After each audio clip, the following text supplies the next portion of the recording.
how has the demand of PPE evolved in the pharmaceutical sector? PPE demands have increased in part to the increase in drug toxicity, but also standards for protection have increased the need for a more protective PPE option, like a PAPR system.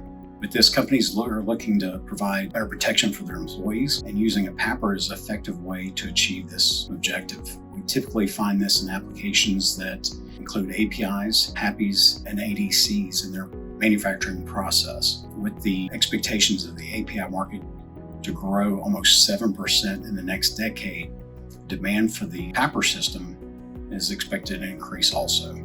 What are the key differences between standard respiratory protection and respirator protection specifically designed for use in the pharmaceutical industry?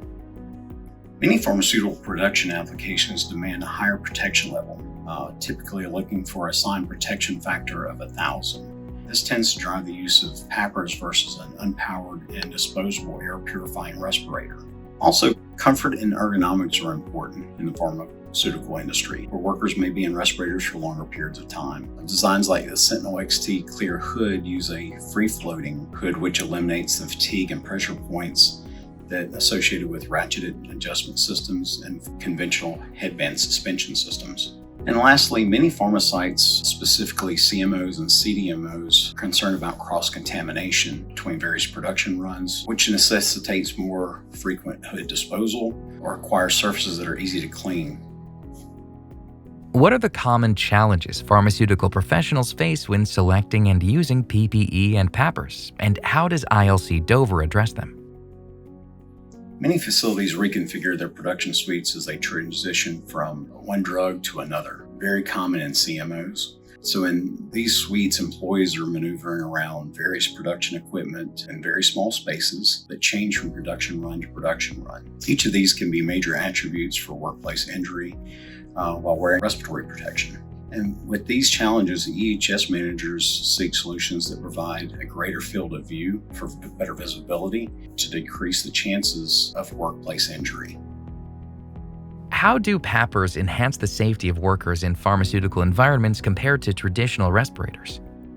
PAPR systems deliver a higher protection level due to the positive pressure airflow inside of the hood. The positive pressure increases the reliability of achieving higher protection levels since they are not fit dependent. Tight-fitting negative pressure respirators require fit testing and are much more dependent on proper donning. PAPR also can offer a wider field of view than traditional negative pressure full face piece respirators. What best practices would you recommend for the maintenance and longevity of PPE and PAPRs in a pharmaceutical setting? Proper training on donning and doffing, proper cleaning and decontamination, and third, proper storage based on OSHA regulations 1910-134. How do you foresee the future of PPE and PAPRs in the pharmaceutical industry, especially with the advent of new technologies and materials?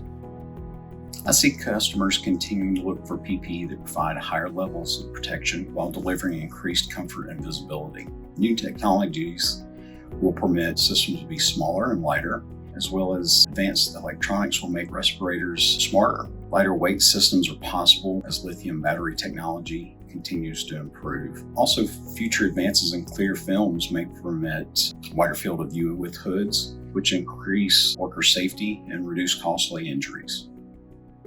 Do you offer any training programs for the effective use of PPE and PAPRs?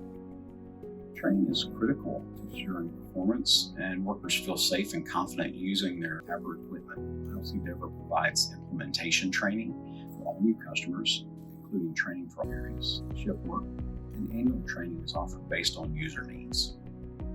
Thank you for having me today. Hope this was informative and hope you have a happy and safe week.